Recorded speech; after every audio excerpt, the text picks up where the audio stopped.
আচ্ছা, ৭১ প্রশ্নে শুধু জামাত শিবিরকেই কেন ক্ষমা চাইতে বলা হয়? তাদেরকেই কেন শুধু রাজাকার বলা হয়? এর কারণটা কি? এর পিছনে একটা গভীর একটা খুবই নিকৃষ্ট একটা উদ্দেশ্য আছে। তো দেখেন, ৭১-এর সর্বোচ্চ স্টেক হোল্ডার কিন্তু আওয়ামী লীগ, এটা কেউ অস্বীকার করতে পারবে না।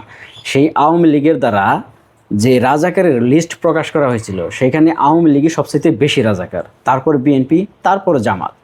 অথচ দেখেন, প্রশ্ন কাদেরকে করা হয়? শুধু জামাত শিবিরকে, অন্য কাউকে কেন করা হয় না? এর উদ্দেশ্য কি? তার প্রমাণ দেখুন। আমাদের এখন একটা বীর শ্রেষ্ঠ মুক্তিযোদ্ধা উপস্থাপক আছে, নিকুল। উনি শিশিরমণিকে যেভাবে প্রশ্ন করলেন শিবিরকে মাপ চাইতে হবে বা শিবির কেন মাপ চায় না, তো সেম প্রশ্নটা শিবির তখন কিন্তু জন্মগ্রহণ করেনি, তারা ওই নেতাদের আদর্শ বহন করে এই জন্য। তো সেম প্রশ্নটা নিকুলের সাথে কিন্তু এই যে মির্জা ফখরুল ইসলাম আলমগীরের একটা ইন্টারভিউ ছিল, সেইখানে এই ইন্টারভিউটা দেখেন তার সাথে উনি কিভাবে কথা বলছে। সেইখানে কেন ওনার বাবাকে নিয়ে, এই মির্জা ফখরুল ইসলামের বাবাকে নিয়ে প্রশ্ন করে নেই? তাকে কেন ক্ষমা চাইতে বলে না? এর মানে কি? আসলে এখানে ইস্যুটা ৭১ না। ৭১ শুধু একটা চেতনার নামধারী, অন্য কোনো একটা উদ্দেশ্য আছে। তার প্রমাণ আমি দেখাইতেছি আপনাকে।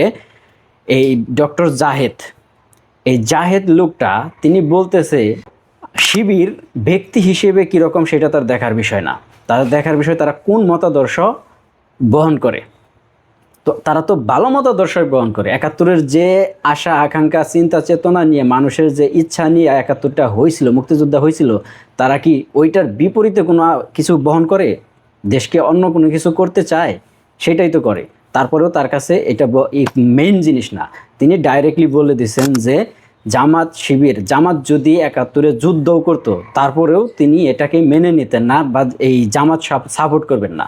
তার কারণ একটাই, উনি ইসলাম পছন্দ করে না, ইসলাম বিদ্বেষী। তো ৭১-এর চেতনার পিছনে এই একটাই উদ্দেশ্য। ৭১ কোনো ইস্যু না, এদের ইস্যু হচ্ছে ইসলাম। এরা ইসলাম বিদ্বেষী। এই নিকুল সেম জিনিসটাই, মানে যারাই দেখবেন যে ৭১-কে নিয়ে যারা ছোট বড় বিজনেস বসাইছে, যারা এই চেতনার ব্যবসা করে, যে সেটা যত বড় ব্যবসায়ী হোক আর যত ওই টং দোকানের ব্যবসায়ী হোক, ছোট থাক, সবারকে দেখবেন, খেয়াল করে দেখবেন, এরা প্রত্যেকটা মানুষ কোনো না কোনোভাবে ইসলাম বিদ্বেষী।